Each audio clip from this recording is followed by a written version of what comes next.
And we're back for another fun-filled, electrifying, funny or not funny episode of the bestest, coolest, most significantly awesome pop culture podcast out there. And that would be the Top 5 podcast, which is what you are listening to right now, just in case you forgot that. My name is Kris McPeak, and I'm your host, and I'm joined by my favorite co-host, who also happens to be my sister, Annie Pruitt. Hello, Annie. How are you today? I'm good. How are you, Kris McPeak? I'm outstanding now that I've gotten to hang out with you a bit. I'm not going to lie. I started the day out feeling kind of poopy, Good. and I no longer feel poopy. So thank you for that. Sure. It is always lovely to come together and discuss our pop culture likes, dislikes, all of the things. And we are continuing with the professional series. This is our longest series to date. And we didn't even make it bonus episodes or anything. This is a real series. So Yeah. that's kind of cool. We have gone over, let's see, we have done con artists, actors playing, characters who are actors, cops, teachers, lawyers, doctors. We've done musicians. We've done priests. What are we doing today, Annie? Today we're going to go at the exact opposite end of the spectrum, and we're going to go with what we would call ladies of the night, our top 5 prostitutes in movies. All right. So I am going to tell you right now that I deviate slightly because there are 2 male characters on my list. That's fine. So a sex worker or what? I don't know. Yes. Yes. Prostitute / sex worker / hustler. All of Yeah. Okay. It's your turn to go first. It is my go first. Yeah. All right. So my number 5 is from a movie that we've also talked about on this show before. Going to be the character Cheryl Ann, as portrayed by Jennifer Garner in the movie Catch Me If You Can. So one of her early roles in movies. So she's a sex worker who the brain guy, Big Nail, sees this woman at a hotel, and she essentially taunts him by throwing playing cards at him, but come to find out that Frank can sleep with her for $1,000. And Frank, being the wily submissive character that he not submissive, subversive. Thank you. Yes. Because I don't have a cash, but I can give you this check, but it's for $1,400. So interesting. If you know the movie, all of his checks are fake. So he basically gets to sleep with this hot sex worker at for a big check. So, but she's super sexy. Yeah. Like to this day, Jennifer Garner, like the woman doesn't need a touch of makeup, and she is gorgeous, drop dead gorgeous. But I love kind of I love the way she taunts him with like how, trying to up bidding on how much it's going to cost for him to sleep with her. So that's it. That's my number 5, Cheryl Ann from Catch Me If You Can. And with the cards, isn't she telling him to go fish? She throws the card at him? Yes, go fish. Yeah. I can remember her face and some of her facial expressions when she's telling him to go fish. Oh, that's hilarious. Oh, yeah. I love that movie. That movie makes me happy. Oh, yeah. Okay, my number 5 is probably going to seem like a surprise in the area that it's at. I was not going to put this person on my list, but I got grief from the husband. So I'm going with Vivian, as portrayed by Julia Roberts in Pretty Woman. And I was trying to avoid this because it's so obvious. And I think that was his argument, is that, of course, it's obvious, Kris, because it's a iconic role. She was nominated for an Academy Award. That's quite possibly like one of the top romantic comedies to come out of the 90s. Probably her highest grossing film that she's ever done. Maybe. I don't know. And if you hadn't fallen in love with her in, oh God, Steel Magnolias, then you definitely fell in love with her in Pretty Woman. And, from there, Pretty Woman is a highly entertaining movie. It's very fun to watch. It's highly quotable, and it has a very lovely happy ending. She wants fairy tale, so she gets it. So that's my number 5 is Vivian in Pretty Woman. Yeah, you're right. You kind of had to go there. And I I was waiting. Waiting for me to go there or waiting for one of us to go there? Yeah. Yeah.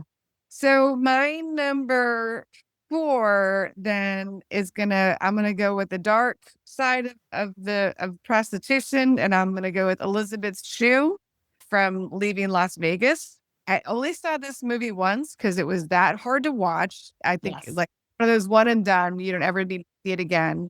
And did she get an Academy Award for didn't She got Elizabeth Shue? she got nominated for her role in Sarah, yes. Yeah. So she's the prostitute that Nick Cage essentially hooks up with and confesses that he doesn't want to have sex with her. He just wants a friend, and reveals that he intends on drinking himself to death. So it's so hard to watch. And she is you feel your heart just dies a little bit for both of these characters. And she's fantastic. And I don't know what else to say about it other than that's the movie that I'm like, okay, you're more than who you were in Karate Kid and Yeah, Adventure Babysitting. That was her breakout role as a serious actress, in my yeah. opinion, and she nailed it. So that's my number 4. And I don't recommend watching it because it's so hard. It's so hard to watch. It's gut wrenching pain that you see of these two characters.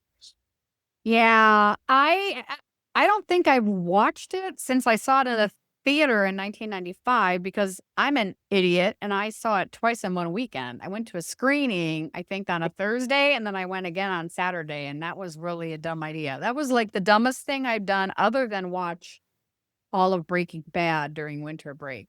Yeah, But I completely echo your sentiments. It is a hard movie to watch. And you almost start thinking, they're falling in love with each other hmm and maybe it's gonna be okay. And you have that little bit of hope, even though it doesn't last, and that's sad. But they're she and Nick, that was Nick Cage's Academy Award win, highly deserved. And yeah, good call, Annie. thank you. Okay, my number 4 is the character of Byron Tiller as portrayed by Andy Garcia in The Man from Elysian Fields. And this came out, I'm trying to remember if it was while Juliana Margulies was still on ER or after she'd left ER. But Byron Tiller, Andy Garcia plays this author. He has written a book. It didn't do great. And he's starting to write another book, and he and his family are just having all kinds of financial issues, and he happens to run into Mick Jagger in a bar, and Mick Jagger is, I don't know, what do you call a madam who's also not a pimp? So he's an entrepreneur, and he runs an escort service that hires out male escorts. And at first, Byron's offended. He's highly, I'm not going to do this. This is, I'm married. I have a wife, blah, blah, blah. And he eventually caves and starts working as a male escort on the sly, keeping this all hidden from his wife. And he sort of becomes like the prime escort for a woman whose husband is older and is a very, very, very famous author. So you're led to believe that there's going to, something's going to come of this with Byron being the, pretty boy fuck buddy for this. And the older author is played by James Coburn. And it has a very relatively sad ending because there are all kinds of twists and turns and fuck ups. But I think what I appreciate most about this film is, I guess, the things that the idea that when you are so, so desperate, there's likely nothing that you won't do. And then in the participation of doing something that's supposed to save your family, and you think, I'm getting something good out of this, something's going to get fixed, and you get completely screwed over. And that's a very heavy price to pay. So yeah, I'm not going to say it's an entertaining film, but it makes you think. The performances are amazing. And yeah, you get to hang with some Juliana Margulies too. And Oh, awesome. I love I'm all about her right now because I'm still trying to finish watching The Good Wife. So anyway, that's my number 4 is Byron Okay. Tiller. Andy Garcia. I've never seen that. So I may or may not watch it. May or may not. Byron Tiller. Byron Tiller, the man from Elysian Fields. Okay. My number 3 is going to be the one to you that's very, very obvious. And that's going to be the character portrayed by, oh dear God, Annie. Okay, hold on. The character portrayed by Jodie Foster, and that would be Ira from the movie Taxi Driver. So Yeah. Travis Bickle, he's this night shift taxi driver who's in love with Sybil Shepherd, but he comes across this 12-year-old child prostitute played by Jodie Foster. And you can actually like find the iconic picture of her standing in the doorway. That doorway still exists in New York City. That's crazy. Not that you would want to stand there in the feet of a 12-year-old child prostitute, but it's horrifying. Anyway, so Travis, he goes through his own stuff, but eventually he decides since he can't kill this Palatine politician, he's gonna go save Iris at the brothel. So oh my God, she's so tough and but also vulnerable, but also like really raises the red flags of Jesus. This stuff really happens in real life. So it was it's the first thing I saw Jodie Foster in. Yeah, and she's just fantastic. I totally echo those sentiments. Yes. That's it. So that's my number 3. Alrighty. Okay, so my number 3 is also from a hard to watch movie, and I'm going with the character of Tralala as portrayed by Jennifer Jason Leigh in Last Exit to Brooklyn. So this is about a group of New Yorkers in the 50s. Actually, let me pull this up because I just recently rewatched it. This movie came out in 1989. It's based on a Hubert Selby book. And Hubert Selby, by the way, is the guy that wrote Requiem for a Dream. Okay, that's why I can't see it. So, yeah, some heavy stuff. Set in 1950s Brooklyn and takes place in the backdrop of a labor strike. And Tralala is she will lure sailors and other folks in the neighborhood back to this back lot so that they can be robbed by the little gang that she hangs out with until she meets a sailor of her own that they sort of fall in love with each other, but it's not going to work out completely. There is Georgette, the young transgender woman, who is played by one of the Arquettes, Alexis Arquette. And there's all kinds of folks in this movie that are, in acting in some of their first films, like Stephen Baldwin and Sam Rockwell, and Ricky Lake is in this movie. Mark Boone Jr., who, if you didn't watch Sons of Anarchy, you wouldn't know who he is. But it's very heavy and it ends tragically, but it's a very good performance by Jennifer Jason Leigh. Really rock solid. And yeah, just kind of that dark underbelly of the 1950s post-war, but Korean War stuff going down. And yeah, I'm sorry, it is heavy, but she's amazing. And yeah, there you go. That's my choice. Yeah, that hard to watch. Okay. Let's see. We're on number 2 to me. Number 2. Okay. I've talked about this person. I've talked about this movie before. I've talked about this character before, but never in this context.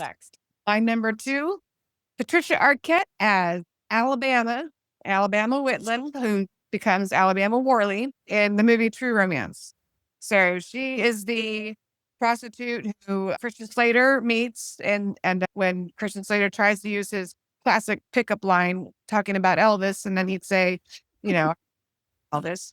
But so they fall in love, and that's how the whole mess ensues, because Christian Slater's going to go get her stuff from the pimp Gary Oldman. Yes. So Patricia Arquette, I love. So we go another Arquette. That's Alexis's sister. Yeah. She is fantastic. I haven't seen anything that she's done that I have not liked. And this is the first movie that I saw her in, and I freaking loved her in it. She is You don't realize she's, is she flaky and is she a little airheaded? Maybe, but she's actually quite smart and she's actually like very, very sweet. What's the word I'm looking for? Genuine. She's very, Yeah. very, and I love her. And I love that, like, there's actually a happy ending to her life. Cause there's, Yeah. the happy endings for so many of the characters that we're talking about in this series, but she has a happy ending. So Yeah. there, Is a super, super crazy fun movie. Written by Quentin Tarantino. I indeed. think don't Tony Scott directed that, right? Oh, you would ask me that as my dog keeps driving me batshit crazy. Not Robert Rodriguez. I think it was Tony Scott. I'll find. And I'm pretty sure that I guess there's a part storyline plot with her that bleeds into Reservoir Dogs because it's my understanding that when Harvey Keitel and Chris Penn and Daddy are talking about Alabama in Reservoir Dogs, they're talking about Alabama Worley. And maybe I misunderstood that, but that was always the way I understood because Quentin's all of his characters sort of bleed through each other, which is kind of fun. I don't know. Okay, so my number 2 to me, right? Yeah, but yes, it is a Tony Scott movie. Okay. So I'm going with the little funner, less heavy prostitute person movie. I'm going with Lana as portrayed by Rebecca De Mornay in Tom Cruise's breakout Risky Business. This is a coming of age film where Tom Cruise is left alone in his house for a week or so. Parents are going out of town and his buddy tells him, what the fuck? And so he does some kooky things, one of which is dance around in his house in the underwear. But the other one is that he hires a hooker to come to the house and she steals some of his stuff and then mayhem ensues. But it's a early role for Rebecca De Mornay and she's lovely in it. She becomes very business savvy towards the end of the movie as she's helping Joel get all the stuff back from Guido, the killer pimp. And then, of course, Lana wanted to make love on a real train. So who was Joel Goodson to say no? And we all know that Joel Goodson gets into Princeton and everybody lives happily ever after. Or so we're led to think. But just in terms of this being coming of age high school comedy, it's fantastic. Risky Business, I think, is a much better movie than people give it credit for, other than it just being, Tom Cruise's breakout film. But yeah, I love everything about this movie. And so I wanted to go with Lana. Okay, so that's honorable mention to me. Yes. Okay, so my honorable mention also from a movie on this list, but I'm gonna go with Get DeLuca from Pretty Woman, and Nice. by Laura San. Is it Giacomo? I'm not quite sure how. Laura Sanji, I think that's right. Yeah. So she is. I actually like her character better than I like Vivian because Yeah. she's adorable and fun, and she has some of the best movie lines in that Yes. movie. Yeah, is there the cute rom-com thing happening with Vivian and Richard Gere's character? Richard, what's his name again? Whatever his name. Oh, Edward. Lord, thank you. But it has somewhat of a happy ending because Vivian hooks her up and says, gives her the money to, hey, you need to get your shit straight and get out of this life. Yep. But she's adorable. She's adorable. That's all I'm going to say. So that's my honorable mention. That is a good one. I like it. Yeah, I love her, Laura San Giacomo. She's done some fun little indie things and then shows up occasionally in this big box office movie with a smaller role, but still fun all the more. Okay, so my honorable mention is the character of Eve/V as portrayed by Melanie Griffith in Milk Money. Oh, And okay. this is just a cute, fun little movie that I don't recall. Yeah, it didn't do well in the theater. I think it went straight to video.